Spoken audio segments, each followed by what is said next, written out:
San Cecilio de Granada. Oh glorioso San Cecilio, obispo y mártir, insigne patrón de nuestra ciudad de Granada, tú que fuiste luz brillante en los comienzos de nuestra fe y entregaste tu vida defendiendo el Evangelio. Te rogamos que mires con amor a todos los que acudimos a ti con devoción. Intercede ante el Señor por nuestras familias, por nuestros hogares y por nuestra ciudad de Granada. Alcánzanos del Todopoderoso la gracia que hoy te pedimos, haz aquí tu petición, y, sobre todo, la fortaleza necesaria para mantenernos firmes en el amor a Dios y a nuestros hermanos en medio de las dificultades. Enséñanos, glorioso patrón, a vivir nuestra fe con la misma valentía y entrega con la que tú lo hiciste. Por Jesucristo nuestro Señor. Amén. Oración a San Cecilio de Granada. El personaje. La Granada del siglo XVI atravesaba un proceso de cambios tras la Reconquista y la progresiva implantación de instituciones cristianas. San Cecilio es presentado por la tradición como uno de los 7 varones apostólicos, discípulos del apóstol Santiago enviados a evangelizar a Hispania por San Pedro y San Pablo. Tras la conquista de los reinos musulmanes y la reorganización eclesiástica que siguió a la llamada Reconquista, la Iglesia buscó enlazar la nueva diócesis de Granada con unos orígenes cristianos remotos, vinculados a la comunidad de Ilíberis. En ese contexto, una de las primeras parroquias creadas en la ciudad fue la de San Cecilio, aunque la tradición local veneraba como patrón a San Gregorio Bético o de Elvira. San Gregorio. En la segunda mitad del siglo IV vivió en tierras granadinas un obispo cristiano llamado Gregorio de Elvira, también conocido como Gregorio Bético. Su existencia está sólidamente documentada, lo mencionan San Jerónimo y San Isidoro de Sevilla en su misal breviario, y sabemos que asistió al concilio de Rimini en el año 359. Los calendarios antiguos fijan su muerte el 24 de abril, fecha en la que los cristianos hispano-romanos, y más tarde los godos y los mozárabes de Granada, celebraron su festividad entre los siglos V y XI. El obispo Usuardo lo incluyó en su calendario del año 858, y el arzobispo granadino Recemundo de Ilíberis, Rabí Ben Seid, lo recogió también en su calendario hispano-mozárabe de 961. Gregorius Eliberritanus Episcopus, vir doctrina et vitae praeclarus, qui in concilio riminiensi fidem catholicam estrenue defendit. Gregorio, obispo de Ilíberis, varón ilustre por su doctrina y su vida, que en el concilio de Rimini defendió con firmeza la fe católica. En ese calendario no aparece ninguna referencia a San Cecilio. Recemundo solamente menciona que, entre el 27 de abril y el 3 de mayo, los mozárabes podían honrar a los varones apostólicos enviados por San Pedro y San Pablo a predicar en Hispania tras la muerte de Cristo. De ellos, únicamente cita por su nombre a San Torcuato. Entre el día séptimo antes de las calendas de mayo y el día previo a las nonas, se permite a los iliberritanos hacer memoria de los varones apostólicos que Pedro y Pablo enviaron a Hispania. Torcuato es el primero entre ellos mencionado. La tolerancia religiosa que permitió la supervivencia del cristianismo mozárabe en Granada se quebró en 1099, cuando los almorávides prohibieron cualquier oración ajena al Islam y destruyeron la basílica mozárabe situada extramuros de la puerta de Elvira. Con ello desapareció también la festividad de San Gregorio. Los 7 varones apostólicos. Por el Mediterráneo occidental circuló durante siglos la leyenda que afirmaba que San Pedro y San Pablo habrían consagrado a 7 obispos venerables para predicar por Hispania. De Hispania dicitur oda septem viris apostolicis primum evangelium accepit. Se dice de Hispania que recibió primero el evangelio de 7 varones apostólicos. San Isidoro de Sevilla. Cuando Granada fue reconquistada, San Cecilio era uno de esos 7 varones apostólicos, Isicio, Torcuato, Tesifón, Segundo, Eufrasio e Indalecio.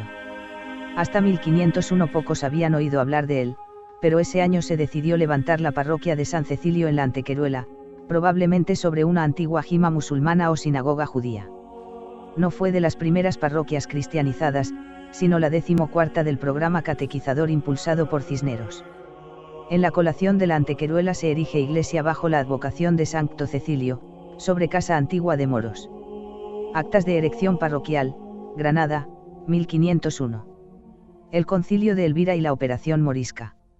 Los cristianos granadinos sabían que el primer concilio ibérico se celebró en Elvira, antes del año 314.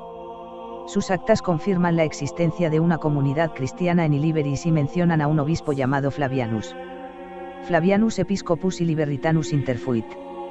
En 962, Un año después del calendario mozárabe de Recemundo, apareció en tierras riojanas el Códice Emilianense, uno de los primeros textos en romance castellano. En él se enumeran los supuestos obispos de Granada, comenzando por Cecilio. Obispos de Iliberis, Cecilius Praeimas, Patricius Secundus. Flavianus Nounus. El ascenso de San Cecilio se produjo gracias al impulso de la comunidad morisca en el último cuarto del siglo XVI. Los moriscos necesitaban argumentos religiosos e intelectuales para convencer a Felipe II de que sus linajes eran de un cristianismo antiguo y arábigo, alegando que su historia era paralela a la de San Cecilio, un predicador venido de Tierra Santa, primer arzobispo de Granada, martirizado por orden de Nerón en el año 56. El principal artífice fue Alonso del Castillo, médico y traductor morisco al servicio del arzobispado, la Inquisición y la Chancillería. Tras la Guerra de las Alpujarras, trabajó como traductor para Felipe II y obtuvo empleo en la biblioteca de El Escorial, donde se dedicó a reunir libros árabes y reliquias. Allí coincidió con el monje Jerónimo Ambrosio de Morales, cronista del reino y autor de la Crónica General de España. Morales había estudiado la tradición de los varones apostólicos, pero apenas mencionaba a San Cecilio. De Cecilio solo sé que tiene iglesia en Granada. Ambrosio de Morales, Crónica General de España, libro 9. Castillo conocía bien estas lagunas y también sabía que los arzobispos granadinos llevaban décadas buscando restos del santo. El Sacromonte. El 21 de marzo de 1588, durante unas obras en la antigua mezquita mayor de Granada, se desmontó la torre turciana, un minarete reutilizado como campanario tras la conquista. En el interior apareció una caja de plomo cuidadosamente sellada y dentro se encontraron un pergamino supuestamente escrito por San Pedro, un lienzo con la imagen de la Virgen y un hueso humano, que se dijo pertenecía a San Esteban protomártir. Tras el hallazgo, Granada quedó fascinada por la posibilidad de poseer reliquias apostólicas. Así, entre 1595 y 1599, comenzaron a aparecer en el Monte Valparaíso, actual Sacromonte, los célebres libros plúmbeos y una colección de restos óseos atribuidos a San Cecilio, Isicio y Tesifón. La operación, iniciada por Alonso del Castillo y continuada por su yerno Miguel de Luna, fue alimentada por círculos moriscos y cristianos viejos, y encontró un aliado decisivo en el arzobispo Pedro de Castro, profundamente crédulo y convencido de su predestinación. Gabriel Pozo Felguera, el Independiente de Granada. Las planchas de plomo narraban el martirio de San Cecilio, quemado en el año 64, y fijaban su festividad el 1 de febrero. El Concilio Provincial de 1600 declaró auténticas las reliquias. En 1601, el Cabildo Municipal lo proclamó patrón de Granada y en 1610 se inauguró la Abadía del Sacromonte, destinada a custodiar reliquias, libros y estudiantes. Cecilio, obispo y mártir, quemado en las cuevas de Elvira en el año 2 de Nerón. Libros plúmbeos del Sacromonte.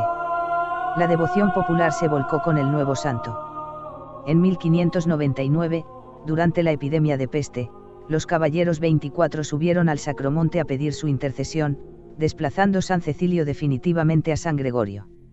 En la gran pestilencia del año 99 subieron los 24 al Monte Santo a rogar a Cecilio, nuevo patrón, por la salud de la ciudad. Relación del Cabildo, Granada, año 1599. Los libros plúmbeos, tras múltiples debates y revisiones, fueron finalmente condenados como falsos por un breve apostólico de Inocencio XI en 1682. La fiesta litúrgica de San Cecilio, que se celebraba el 1 de mayo junto a los otros 6 varones apostólicos, se trasladó al 1 de febrero, fecha del martirio según una de las láminas halladas. Para custodiar y venerar los restos, el arzobispo Pedro de Castro impulsó la creación de la Abadía del Sacromonte, donde se conservan actualmente.